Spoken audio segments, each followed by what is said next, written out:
अस्सलाम वालेकुम नाजरीन, कैसे हैं आप सब लोग। उम्मीद है कि आप सब खैरियत से होंगे। मैं हूं आपका मेज़बान परवेज़ इकबाल। जैसा कि आप जानते हैं, मैं आपको मसलसल आगाह रखे हुए हूं लम्हा बलम्हा यूरोप भर में कोरोना वायरस के बाद बदलती हुई सिचुएशन से। तो आज के इस वीडियो में हम बात करेंगे यूरोपीय मुल्क फ्रांस की, जहां मुकम्मल लॉकडाउन है। इस वक्त निज़ाम ज़िंदगी मुकम्मल तौर पर मफलूज हो गया है। गुज़िश्ता रात फ्रांस के सदर मैक्रोन की जानब से एक लॉकडाउन के ऐलान के बाद आज 12 बजे फ्रांस में तमाम निज़ाम ज़िंदगी जो है मफलूज हो गया है। लोगों से कहा गया है कि अगर वो घरों से बाहर जाएंगे तो उन्हें जुर्माने का सामना करना पड़ेगा। इसके अलावा फ्रांस की गवर्नमेंट की जानब से ऐसे तमाम छोटे कारोबारी हजरात जो इससे मुतासर हो रहे हैं उनके लिए इमदाद का भी ऐलान किया गया है। हम इस वीडियो में बताएंगे कि उनके लिए क्या ऐलानात किए गए हैं। लेकिन सबसे पहले आपसे गुजारिश करते हैं कि अगर आपने अभी तक हमारे चैनल को सब्सक्राइब नहीं किया तो फ़ौरन सब्सक्राइब कर लें। इसके अलावा हमारे वीडियो को शेयर भी कीजिएगा ताकि तमाम लोगों तक ये इन्फॉर्मेशन पहुँच सके। तो बात करते हैं फ्रांस की, जहाँ कोरोना वायरस के केसेस में मसलसल इजाफा हो रहा है। अगर बात कीजिए, अब तक तो तकरीबन 148 अफराद के हलाक होने की इत्तलात है फ्रांस में।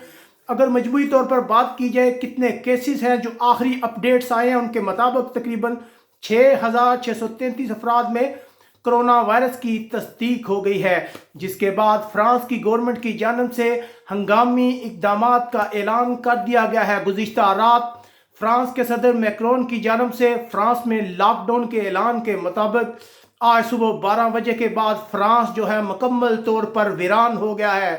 तमाम रोड्स, मार्केटें, हर चीज़ जो है वीरानी, हर तरफ वीरानी छाई हुई है। लोगों से कहा गया है कि वो सिर्फ खाने पीने की चीज़ें और फार्मेसी तक ही जा सकते हैं। इसके अलावा अगर वो घूमेंगे फिरेंगे तो उन्हें जुर्माने का सामना भी करना पड़ सकता है। ये जो जुर्माना है ये 38 यूरो से लेकर 135 यूरो तक हो सकता है। अगर आप बाहर जाते हैं, आपको पुलिस ने रोका है, आपके पास कोई रीज़न नहीं है, तो आपको जुर्माने का सामना भी करना पड़ सकता है। दूसरी तरफ फ्रांस ने कहा है कि ये 14 दिन की जो इमरजेंसी है इसमें इजाफा भी किया जा सकता है। सूरत हाल को देखते हुए फैसला किया जाएगा कि इस मुद्दत को बढ़ाया जाए या नहीं।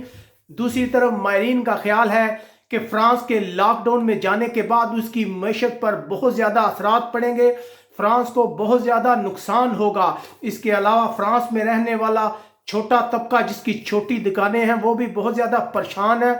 दूसरी तरफ आज मंगल को ही फ्रांस के वज़ीर ख़ारजा ने एक ऐलान किया। उनका कहना है कि ऐसे तमाम लोग जो इससे मुतासर होंगे उनके लिए गवर्नमेंट 45 अरब यूरो की इमदाद देगी। जी हाँ नाज़रीन, अगर आप मुतासर हैं, आपकी शॉप है, आपको लॉस हो रहा है, तो गवर्नमेंट आपकी मदद करेगी।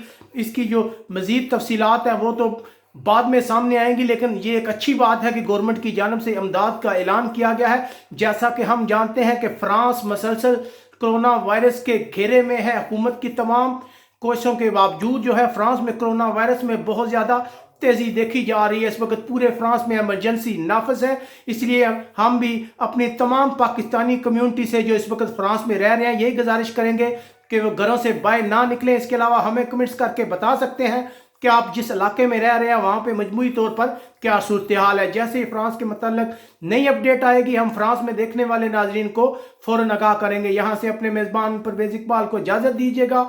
अपने इर्द गिर्द के लोगों का ख्याल रखिएगा और हमेशा की तरह हम आप जाते जाते आपसे यही गुजारिश करेंगे कि कोरोना से डरना नहीं, कोरोना से लड़ना है। अपने मेज़बान परवेज़ इकबाल को इजाज़त दीजिएगा। अल्लाह हाफ़िज़।